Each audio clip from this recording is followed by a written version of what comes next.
Mayor bring around extra man, can't you? Yeah, well, we got them. As long as I hand them out for free, we can get reimbursed for them. Oh, really? Gotcha.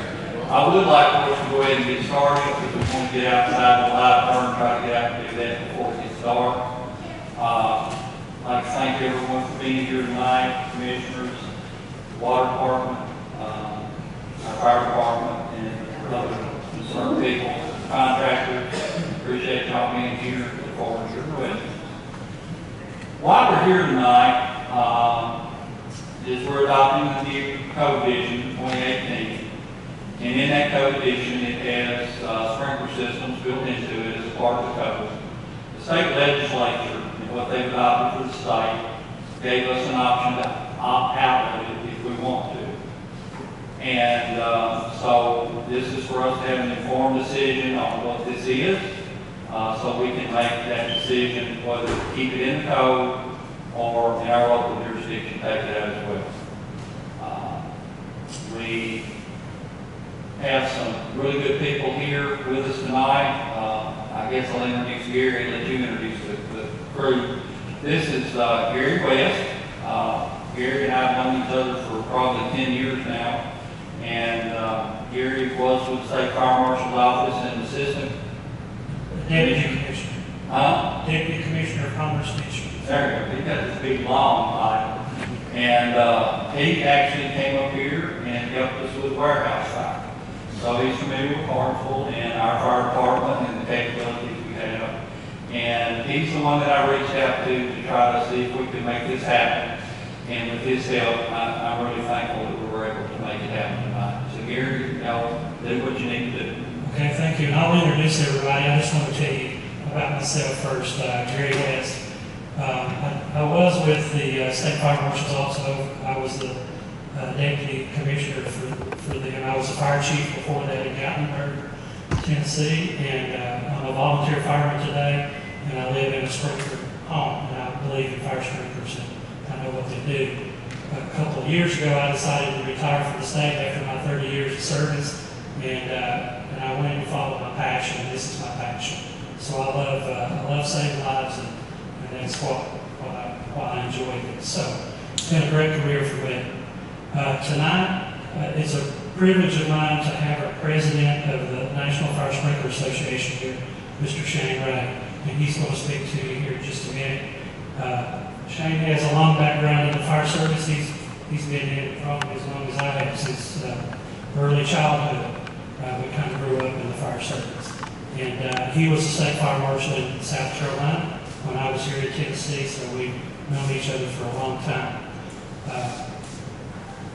Here behind me is Vicki Pritchett. She is one of our vice presidents, and she's the executive officer for the National Fire Sprinkler Association. She has a long background in fire sprinklers and has the same passion that the rest of us do.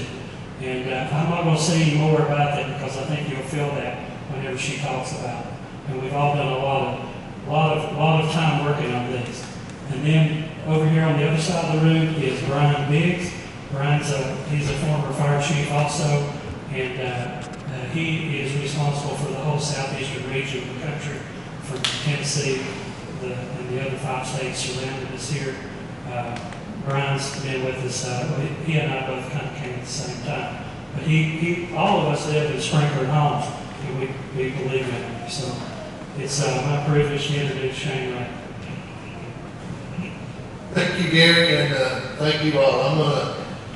Miss Vicki, as we do, I met her from leadership Cheatham County, so we come from a little county, and my wife taught us something that we have in common in Trousdale County. We're both constitutional counties, that we were created because we wasn't on the map that you got out here. So Vicki worked for County Mayor Bill Orange back in the day when I was a volunteer fire chief. And so we're here to address you because I'd like to say that I came from your seat. I was an elected official as well. And while Gary said I spent my entire career in the fire service, worked for the city of Brentwood for a number of years before going to South Carolina, but I was an elected official. I was a small town mayor in Cheatham County in Pleasant View.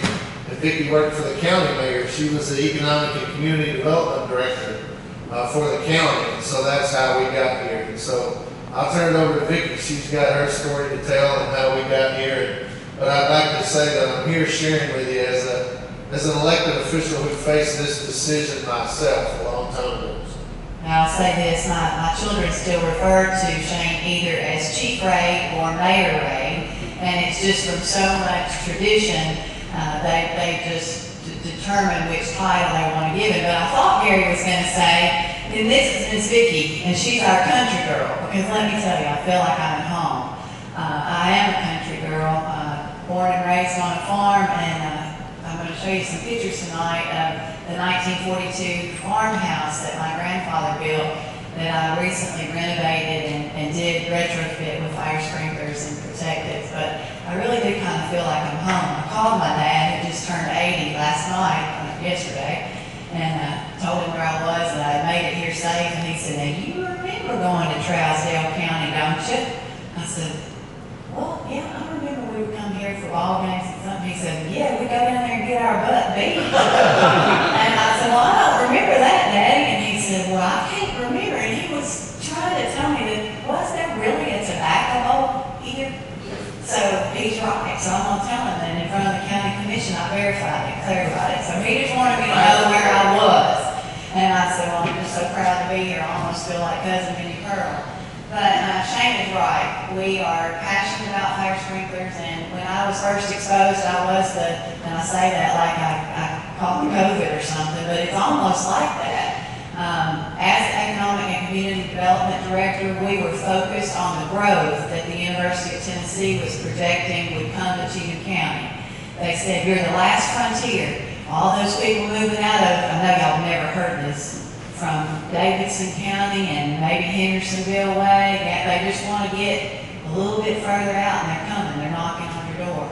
So they said that about our little county, and they projected our growth, and we said, "Whoa."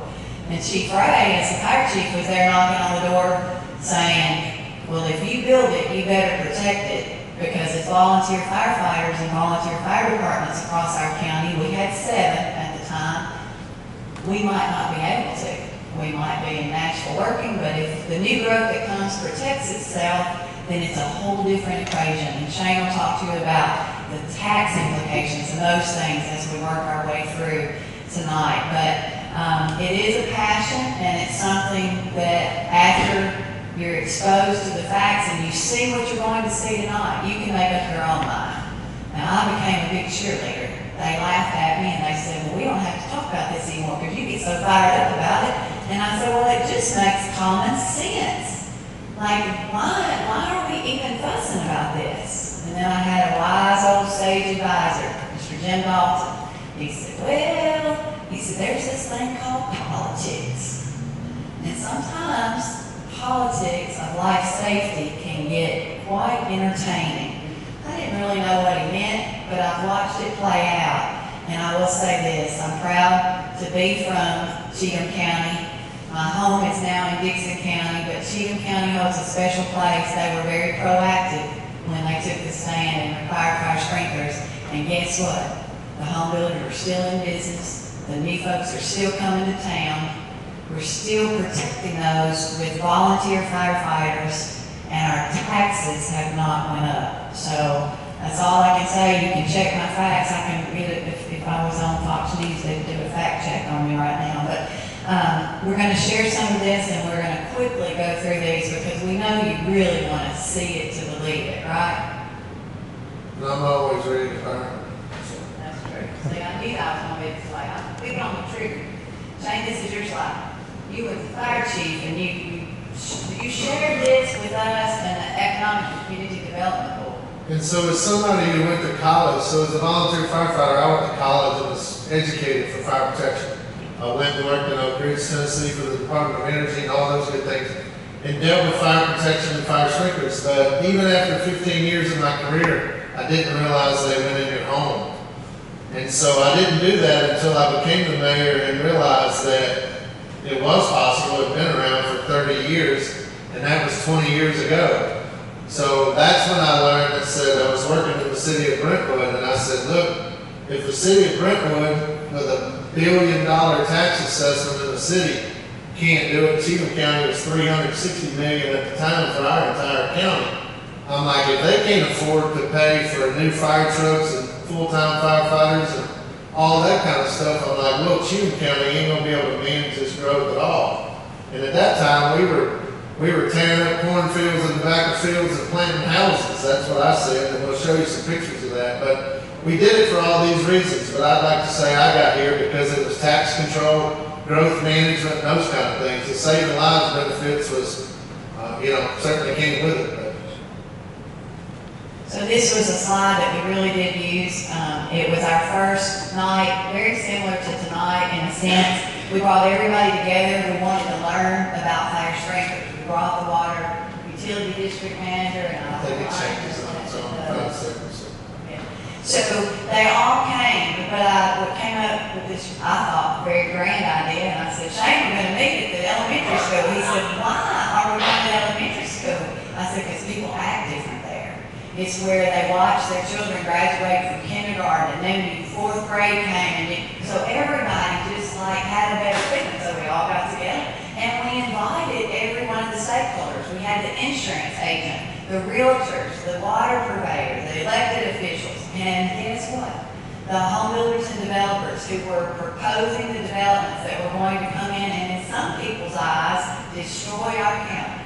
And I will say that. There are people, I thought I was going to start seeing my face on wanted posters because I was welcoming to the builders and talking to them and just sitting down. I cooked a few breakfasts. That's what they pick at me. They said, we got fire sprinklers passed because Ms. Vicki fed them. Well, we're from the South. If you gather around the table and you talk about things and you share things, all of a sudden you realize there's more things in common than there are apart.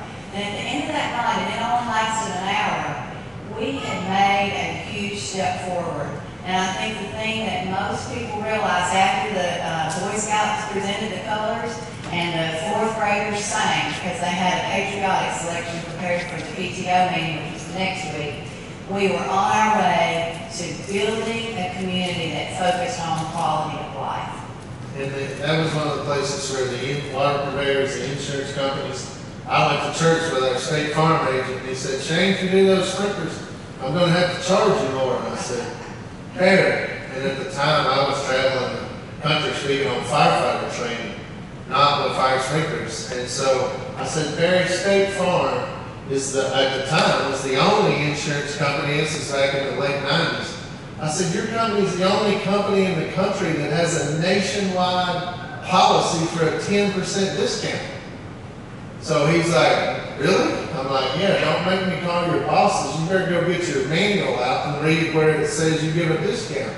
Because he didn't even know. He had no idea. So that's when we got all the insurance agents in the county. We didn't have these big trailers back then, but we had some smaller trailers, and we done demonstrations for them, shows my sprinklers work, but they don't all go off and all that stuff. But And on that note, my son is a Farm Bureau agent in Humphreys County, and we just recently purchased a house on the river and we retrofitted it. And I only know this because it's happened in like the last 6 weeks. He called all excited. He said that as soon as we turned the sprinklers on and told me how much my insurance went down through the year. And for that particular one, I mean, I get 10%. On my farmhouse that I'll show you, I get 25% because it's a monitored system. So I get the extra for having it through the ADT. So if my water flow started going, my phone would tell me, right? But with the developer that was coming was going to build these row houses like you see on the right. And we had been, what would you say, fair assessment? Most of our development had been like this, 5 acres and everybody had their own mini farm. But some people in Cheatham County thought only mean people would live in houses that they don't even have a yard. What kind of people do you think are going to live there? Turned out, before I left Cheatham County, I lived there and it was the best days of my life. I didn't have any grass to mow. I was in a transition period. I mean, there's just so many opportunities for us to see and be inclusive and welcome people that protect our community. And we started with that in planning and zoning, that when the planning and zoning board was considering houses that were that 0 lot line or even small, half-acre lots, we was like, there's no way we can guarantee that we can keep from burning that whole block. And you know, Shane, I realize that's my house right there, 132 with the American flag. Those are my flowers. Those happy flowers. But here's what we were faced with. The growth was coming, and we all agreed that we couldn't stop it. We could not build a fence high enough. We could not meet them at the gate and say, hey, we got in, sorry about your luck, you gotta go back to Davidson County. We had to be better people than that, but we wanted to maintain the values that were important to us. And so we adopted the philosophy that we were gonna work with the home builders and manage and control with public policy decision was gonna net us a quality growth. And what did you used to say? If you build it, you better protect it, because I can't guarantee you I can. And especially when we seen, it was new growth for us. We didn't have a lot of 5,000 square foot houses, and we sure didn't have them 20 feet apart. And so that just set a whole new day for us, and plus too, the modern components. And I'm gonna show you some of the research where we burned those things to test it. It's a whole new world. these were happy moments for us. The sprinkler ordinance since November of 2001 in the town of Ashland City and also Pleasant View, Tennessee. And then in 2005, we added residential and went countywide. So Cheatham County was the first county in the state to adopt a countywide fire sprinkler requirement. Now we had to do it that way because at that time the code did not include it. It was in the 2009, right. That's when it became part of the code. So we had to pass a standalone ordinance, and we were able to do that. And I guess my happiest moment that night at county commission meeting was the fire service people didn't even speak. The builders were there, and they spoke about the homes they were building and how proud they were that they were safer. And Shane said, I couldn't believe it. And I said, well, it's a testimony of what happens when you simply sat down and educated and shared information, and you realize that it could be truly a win-win situation. So the home builders testified for this requirement. And we went from now, if you go back and look, 70% of the buildings, because in the city limits of Pleasant View, we adopted a requirement that required anything new built, period. So 70% of that entire community now is protected with sprinklers. And so if you just went back to the 2009 code, I mean, how many houses have you built in Trousdale County since 2009? Probably 600 plus. 600, yeah. And for us, that was what we was seeing. We went from 20 building permits to 47 to 147 to 200 to 700 lot subdivisions. And it's like, and now all that's protected, and we still have a, we still have a long We're talking about impact fees. We also did an impact fee there. A lot of people said that's going to shut down. $7,500 per house was our impact fee back then when we did all this too. And Yeah, $1, that's well, the impact fee, the development tax was $1 a square foot plus 70, it was like $13,000 for you to get a shovel in the ground. So it shut growth down. It was affected a different time. But then we lightened that up to allow the growth once we got stormwater services and all those other things we needed. So I had to show you these pictures. The question is, what does it take to build a village? We didn't even know what the heck a village was. I mean, we had heard people talk about it takes a village, right? Okay. But this developer came in, bought a 56-acre farm, and his proposed development had 300 single-family dwelling units, some detached, some attached as row houses, all surrounding a 70,000 square foot commercial square. So it's the old-timey, the way we used to build at the turn of the century. So this was the farm, and I added this. It takes all of us because this is crazy. So when you look at where they're doing the excavation, that's the front part of Pleasant View Village. This is the one that I really did think I was going to see my name on most. See, I mean, like, people don't have yards. How are they going to live? I mean, all of these questions. Now, those very people love the Mexican restaurant. They love the Pleasant View Diner, the Meat and Three. Sweetsy's Pub has come in. We even pass liquor by the drink. There are some people who still cannot. That's why I'm not mayor anymore. That's not true, Shane. I said deer got me beat. But look, this was the developer's website, and I was so proud that they made sure to call out to potential buyers and new people who were moving to our area that all units will be fire sprinklered. And I share that, and I guess I celebrate that sometimes maybe more than I should, but I'm a firm believer, because many people say that the home builders will never support, and we are a classic example of that is not true. We had a home builder interviewed by Channel 4 News out of Nashville, and he stood on the steps of one of those homes, and he said, this is just a no-brainer.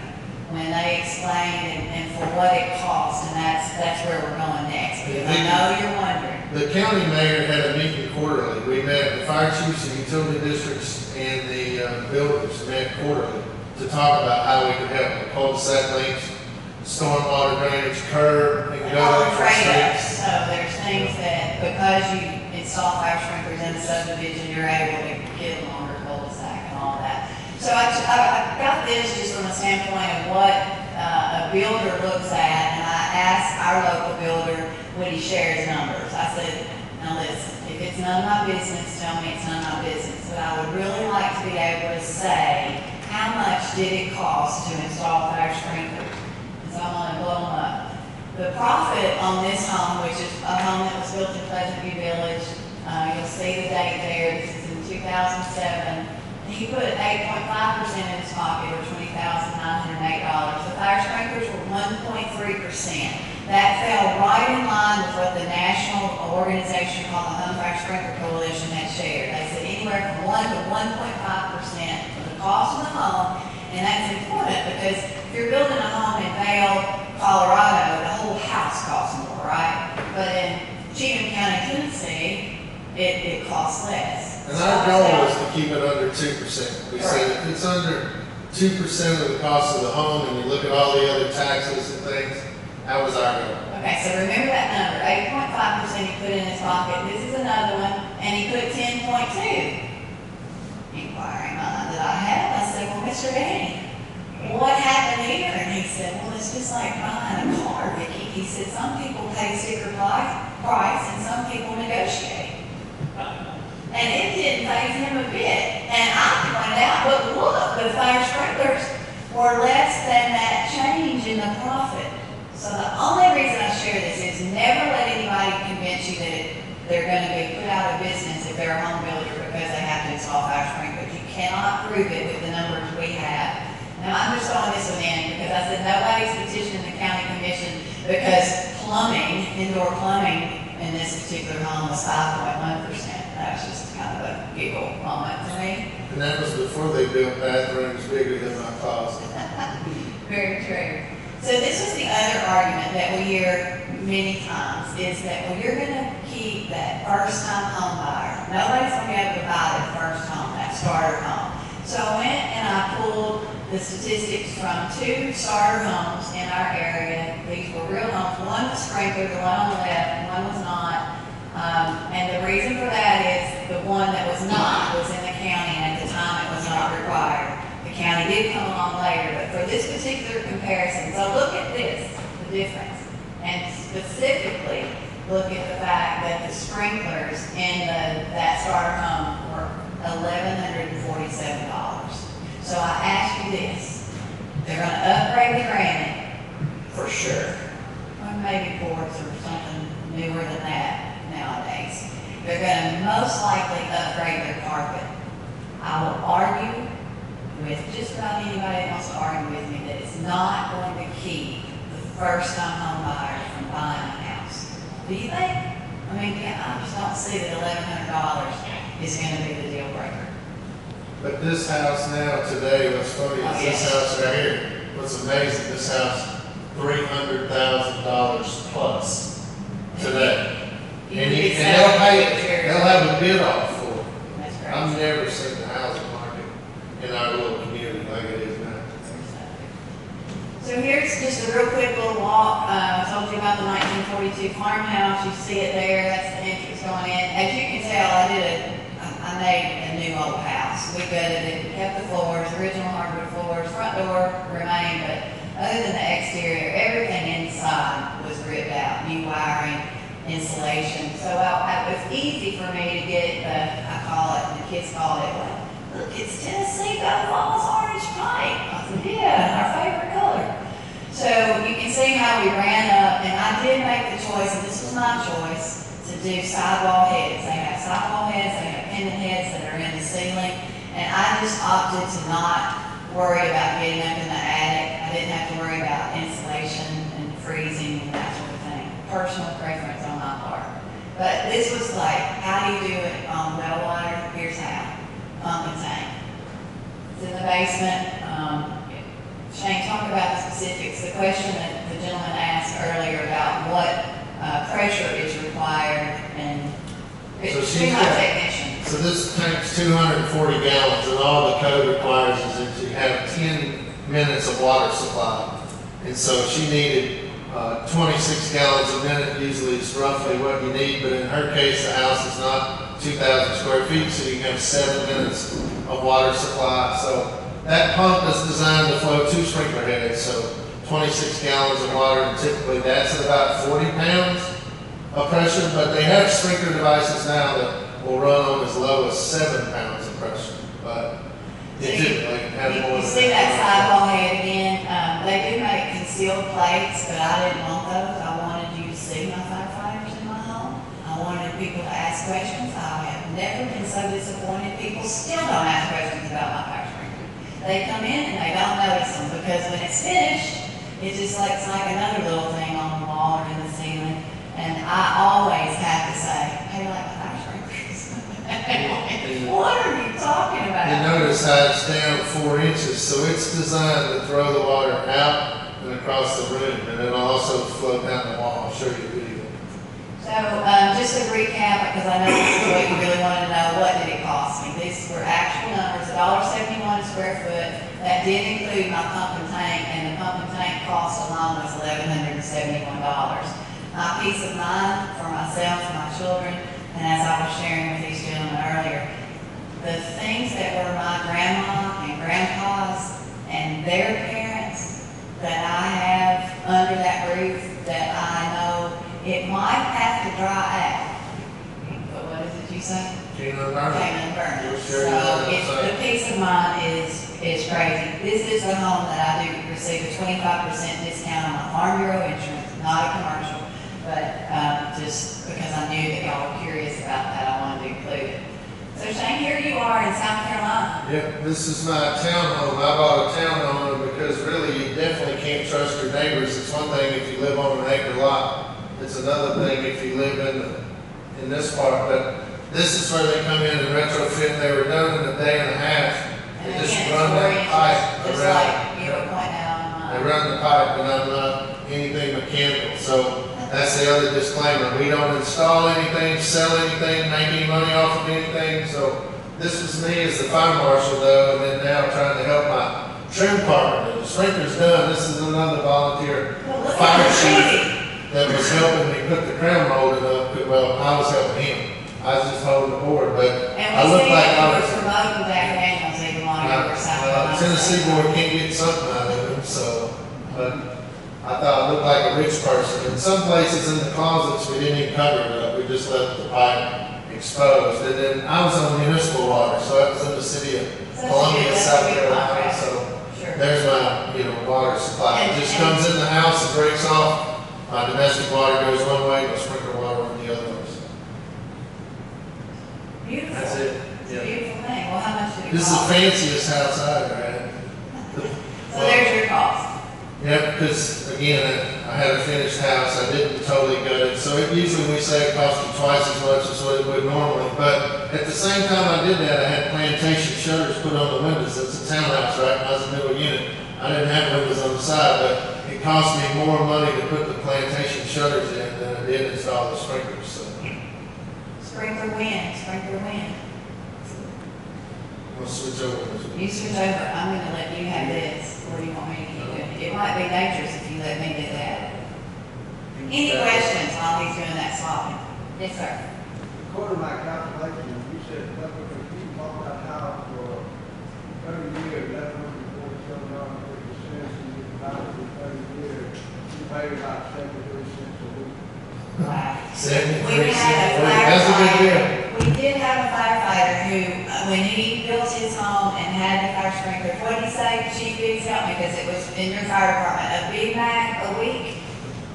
He, Chief No did the calculation, remember like something like literally, that. but it was something really simple. Something like- simple to that. Like, I just have to give up a Big Mac a Big week, Mac a that's week. basically what he said. You can't see the difference, so you won't be able to see it. Right, With the body, right, 73 cents a week.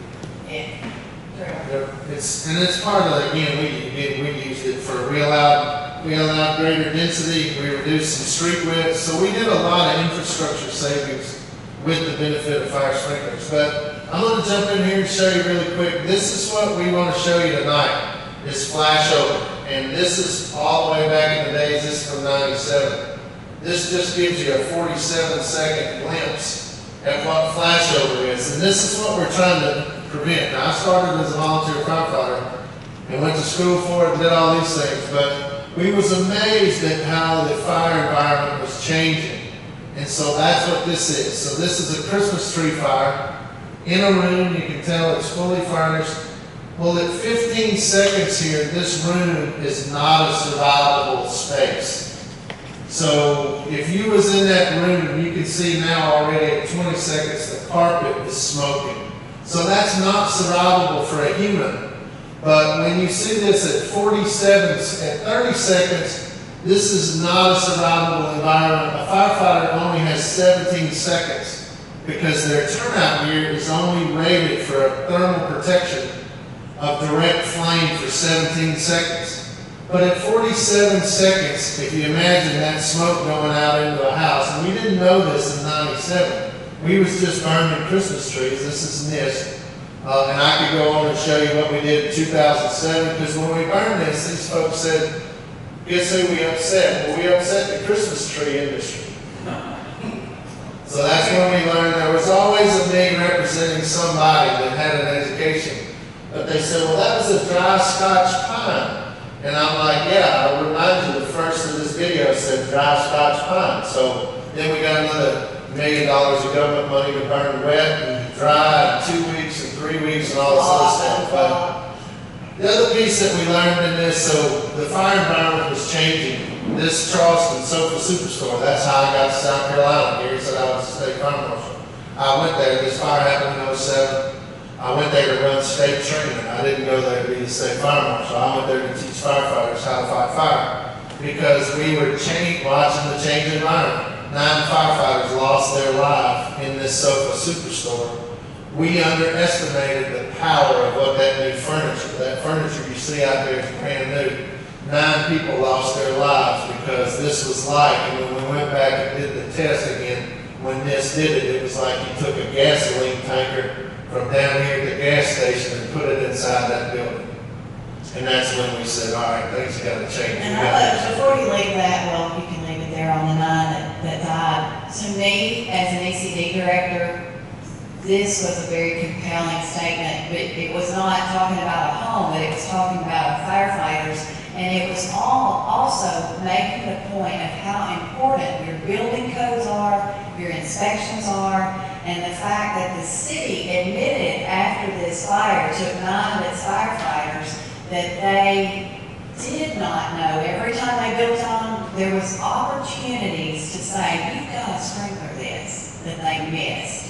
And many times it happens after the tragedy that we realize, and then we say, what can we do? Then water tap fees come under scrutiny. The county planning board that allowed the building to be up back before the city annexed it. The blame game starts when that happens. But this is a picture, and this is what we're going to show you outside in the trailer. We learned this is from 2005. We were looking at smoke detectors. So whether you needed a photoelectric or an ionization. And so these were during smoke alarm tests. But when we seen this couch, this is an old couch and that's a new couch. We were doing these tests in Underwriters Laboratory, Chicago, Illinois, Northbrook, Illinois. And when they did that, this furniture 1970s, that furniture 2005 at the time. And I was like, I forgot about the smoke alarm test. I'm like, did you see how fast that couch went up? And that started down the path. The other thing we learned in 2001 that we had never known in the fire service is kids don't wake up to smoke alarms. So if you got children, go home tonight and set the smoke alarm off after they get to sleep and see how many get up and run out. Kids under 14 don't hear the smoke alarm. The sound's not high enough for their hearing. So when we were trying to do those things, we were learning. But our message is you need warning, you need smoke alarms, you need fire sprinklers, and you need firefighters. Those are the 3 things I'm going to hit home tonight when we set that on fire outside. You got to have early warning, that's a smoke alarm. The people that can get up and get out can. But our handicapped, disabled, pets, children, all those things, they can't. We used to teach get out and stay out for families to go meet at your safe meeting place. And now I travel the country trying to say, parents, get to your kids. Because if you can't see, don't go. Because I'll show you a picture of this house. And truly, stop, drop, and roll. You don't have time with the modern furnishings. And so we are really seeing a lot of public education shift away from that. And if you can't see the crawl, even crawling low under smoke, I'll show you a house we burned in 6 seconds. The conditions changed so that it was not even tenable.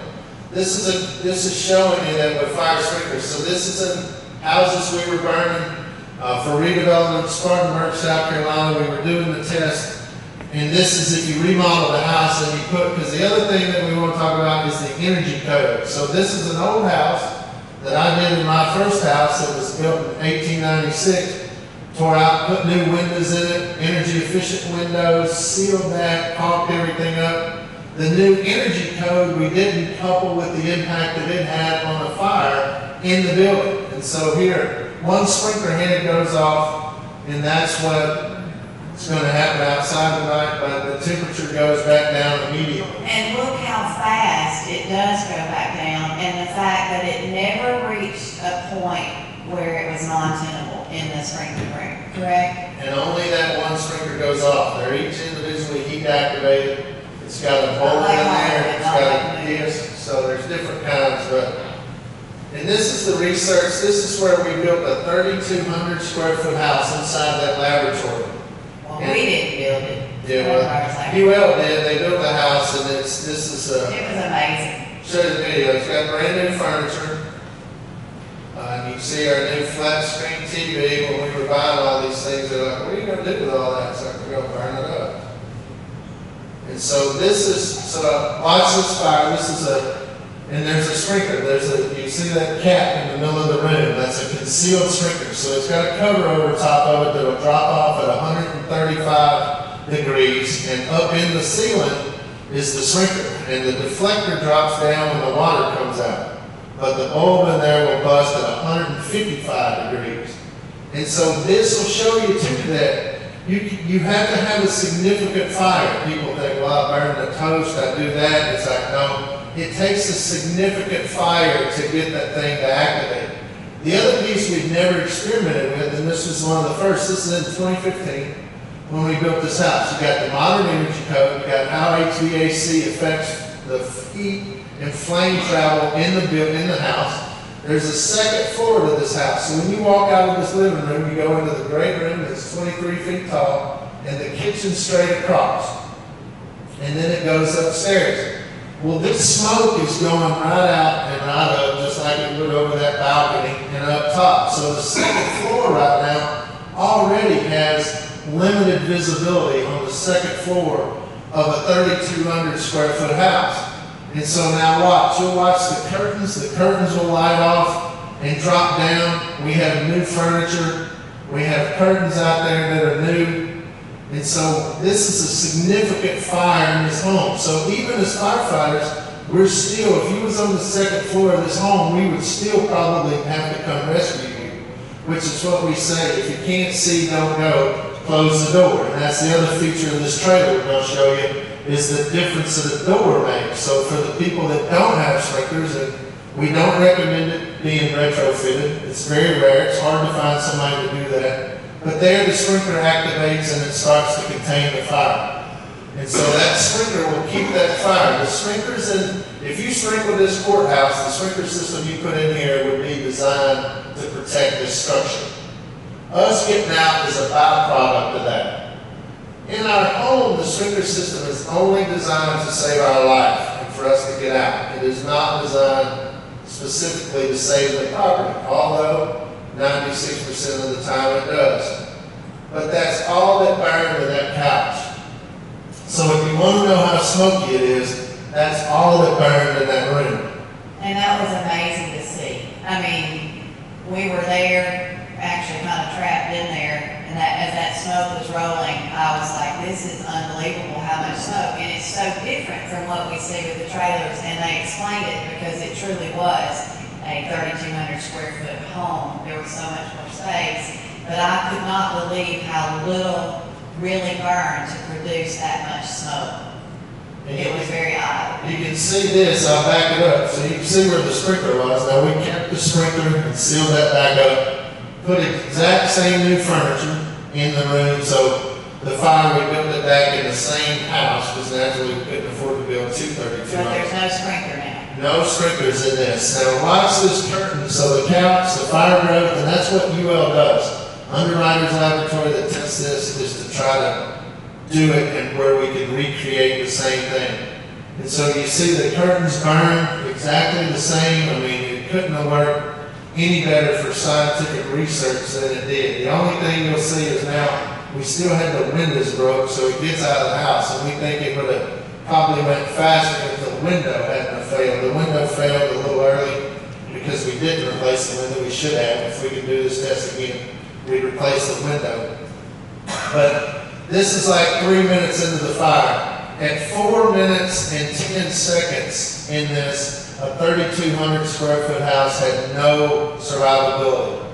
You could not have survived this fire anywhere in that house in 4 minutes and 10 seconds. And that's what we know is flash open. But because you see how dark it's getting, that's the one thing we learned after the Trousdale event and we burned all these homes is that it gets vent limited, meaning the smoke fills it up until it darkens the fire down. And then when firefighters open it up, like when the window fails, that's when it gets hotter. When that window failed, from 4 minutes and 10 seconds to 4 minutes and 16 seconds, the temperature on the second floor increased 1,000 degrees in 6 seconds. We had 4 college interns from the University of Maryland. They come and did the math and showed me the study. I said, you all got to go back. You've done something wrong because it's impossible. It just can't be. And the top NIST scientist in the world said, Shane, I've looked at those numbers and those kids are right. That's exactly what happened on that second floor. So the fire mom in me is going to say this. This is back to the close the door. If you're exiting a burning building, your home especially, every door you walk on your way out, close that door behind you. You will limit the damage. So it was just never been more right in your face. This is what they're talking about. I get to close the door now. And this is a test for us that, so this room over here, you can see this chair, this is where the fire room was, we were burning. And so this is what that other room looked like. But now we're testing a sidewalk sprinkler that says this couch below it, if that thing's gonna throw out and it's 23 feet. It was testing the limits and capabilities of a residential sprinkler system. And so, as we'll show you here, that says, look, the thing worked. That's the, you see how much smoke is getting, that's zoomed in on the sprinkler there. And again, this is how much smoke that fills up so fast, and that's what, again, has changed. And that's what we're trying to prevent. But you'll see the sprinkler, it still takes a significant fire. This, you can get out of this fire because the room is so much taller. So the bigger space you have naturally, but there the sprinkler goes off. You can see it spray. It'll spray out. There's only two. That room was, I think, 23 foot tall and 20 feet wide. And so two sprinkler heads will cover that room. And the lamp kept burning. Yeah. At the end, the lamp was Meaning still the light was on. still The on. light was still on. Yeah. But again, we want to jump through. The only thing we want to talk about, you gotta have smoke alarms, which the code requires in HAS 697. You gotta have sprinklers. That's the only way. This is a multi-purpose system, so not all of them have that. So there's different kinds, standalone and a multi-purpose. This is where this system here, though, has a. They don't make these anymore. Now it's just two pipes. This was a way to keep the pipes smaller, but most of it's 3/4 inch pipe. 1 inch pipe if you have pressure problems, and it just keeps going through. So there's only two pipes now. And emergency response, of course, our firefighters, the chief is here and the firefighters. So it just buys them time to get there, and it's amazing. We just had a sprinkler save since this whole COVID thing went down. We went in the basement, the lady got out, the sprinkler contained the fire, and it just Sunday night, I guess, I went to a fire out in the county, the next county to us, Robertson County, who don't have fire sprinklers. They lost everything. I always saves the front half of the house, but no contents in the house whatsoever. We just didn't have time. This is a 7,500 square foot house out in the rural part of Cheatham County. Guys out back cutting the back up. Here's this bell go off, a bell that you'll hear out. It's not required, but we made it, put it in because the place like Vicky lived first. We wanted the neighbors to know it. Here, this guy lives on a big tobacco farm. His bell could be ringing unless you get the cows to call 911. His bell didn't matter, but it mattered to him. He was out in the tobacco patch, heard this bell ring, he didn't know what it was, and went in and it saved his home. So, set a toolbox on the stove downstairs. Somehow the stove got turned on. Controlled it, Brian fixed the sprinkler, put the sprinkler back in as the firefighter until the sprinkler contractor could get there the next day so he could put his sprinkler back in service.